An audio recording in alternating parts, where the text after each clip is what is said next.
MP board कक्षा 9वीं वाले सभी प्यारे विद्यार्थियों के लिए नेक्स्ट पार्ट विज्ञान विषय का आपकी स्क्रीन के सामने ऐसा पेपर आपको बताया जा रहा है जो आपकी अर्धवार्षिक परीक्षा में पूछा जाएगा। और सभी बच्चे कमेंट कर रहे थे कि सर पेपर बताइए पेपर बताइए, तो भाई पेपर आ गया है अब आपकी स्क्रीन के सामने। तो देर किस बात की, देर है पेपर देखने की। अब देखिएगा, आइए शुरुआत करते हैं हमारे प्रश्नों से जो परीक्षा में छपते हैं। आ चुका है आपकी स्क्रीन के सामने प्यारे विद्यार्थियों, ऐसे प्रश्न बता रहा हूं जो परीक्षा में आएंगे।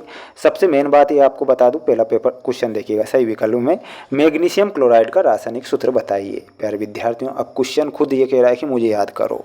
मैग्नीशियम क्लोराइड का रासायनिक सूत्र क्या है? MgCl2। ये मैग्नीशियम क्लोराइड का रासायनिक सूत्र है, तो ये आपको ध्यान रखना है।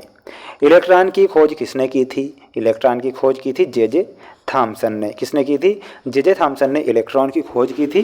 तो ये आप सभी बच्चों को ध्यान रखना है। प्यारे विद्यार्थियों, अगर आपने ऐसे ही क्वेश्चन याद नहीं किए तो क्या करोगे, क्योंकि क्वेश्चन जाएंगे कहाँ, ऐसे प्रश्न नहीं आएंगे। प्यारे विद्यार्थियों, सबसे पहले तो आप क्वेश्चन देखो। एक बात मैं आपको बता देता हूँ, DNA के क्रियात्मक खंड को कहते हैं। तंत्रिका तंत्र की कार्यात्मक इकाई क्या है?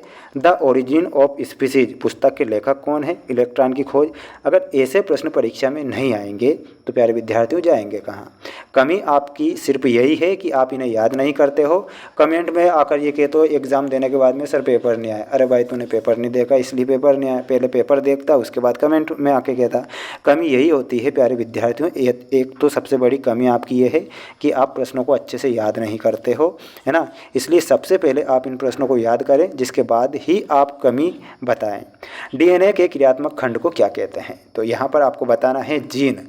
DNA का क्रियात्मक खंड क्या कहलाता है? तो जीन आपको ध्यान रखना है। ऐसे प्रश्न नहीं आएंगे तो जाएंगे कहाँ? अब खुद सोचिए भाई, क्वेश्चन क्या कहता है कि मुझे याद करो। तंत्रिका तंत्र की कार्यात्मक इकाई, अब खुद ये बताओ कि 1000% मोस्ट प्रश्न नहीं है क्या? द ओरिजिन ऑफ स्पीच, ये क्या प्रश्न नहीं आएगा? खरपतवार के कोई उदाहरण, क्या ये प्रश्न नहीं आएगा? अरे प्यारे विद्यार्थियों, प्रश्न आएंगे, क्योंकि ये 1000% मोस्ट प्रश्न है जो परीक्षा में आएंगे। और एक और बात मैं आपको बता दूं प्यारे विद्यार्थियों, सभी आप सुन रहे हैं तो कमेंट बॉक्स में हमारे आराध्य भगवान श्री राम का नाम आप जरूर लें। जय श्री राम का मैसेज सभी विद्यार्थी करें, और कमेंट बॉक्स में जय श्री राम का मैसेज सभी विद्यार्थियों को करना है और अपनी तैयारी को आगे जारी रखना है। तंत्रिका तंत्र की कार्यात्मक इकाई क्या होती है?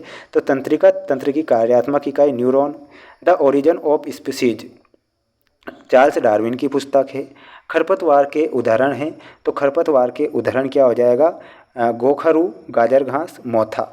यानी कि यहाँ पर ये हमारे सभी करेक्ट उत्तर के रूप में होंगे।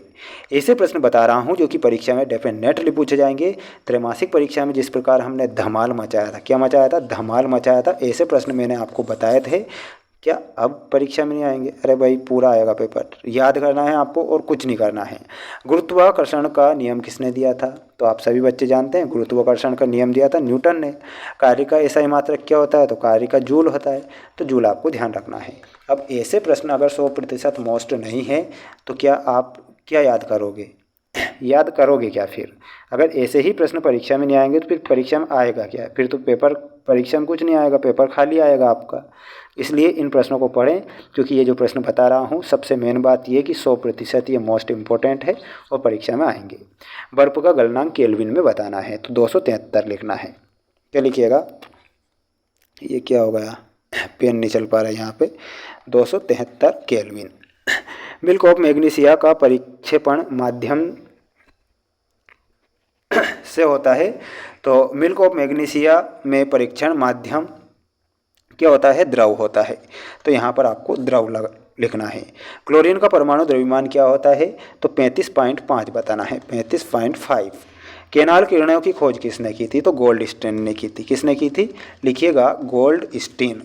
अब ये प्रश्न मोस्ट नहीं है, और अगर आप इन्हीं प्रश्नों को अगर याद नहीं करते हो तो क्या याद करोगे, है ना।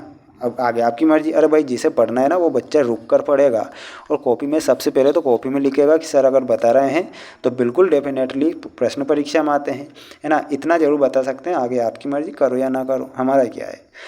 हमारे शरीर में गति के लिए ऊतक उत्तरदायी है। कौन सा ऊतक? तो पेशीय ऊतक।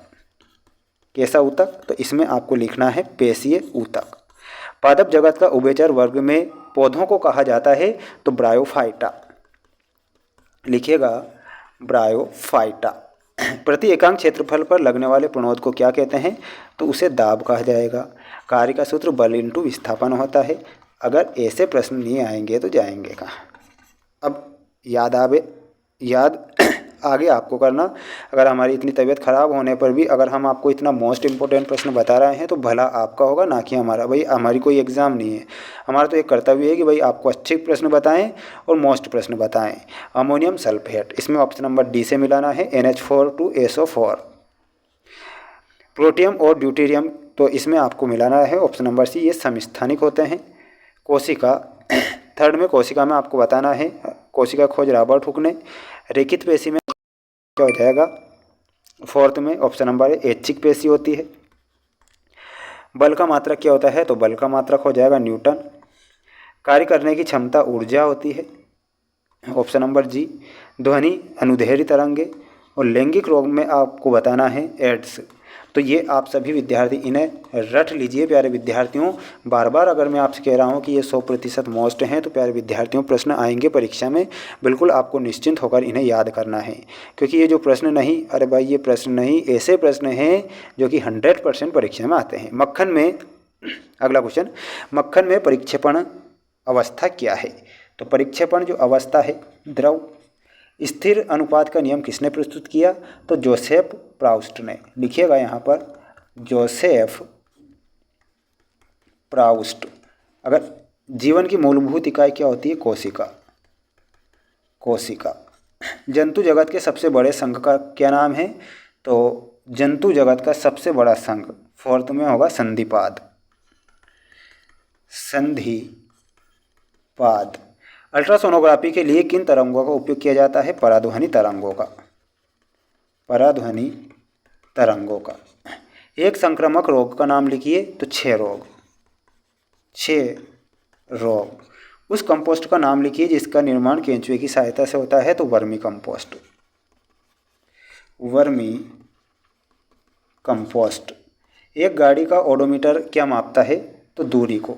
तो यहाँ पर दूरी बताना है, दूरी मापने की इकाई होती है ओडोमीटर। तो इन सभी मोस्ट प्रश्नों को पढ़ें, अपनी तैयारी को मजबूत करें। अब यही पेपर नहीं आएंगे तो जाएंगे कहाँ?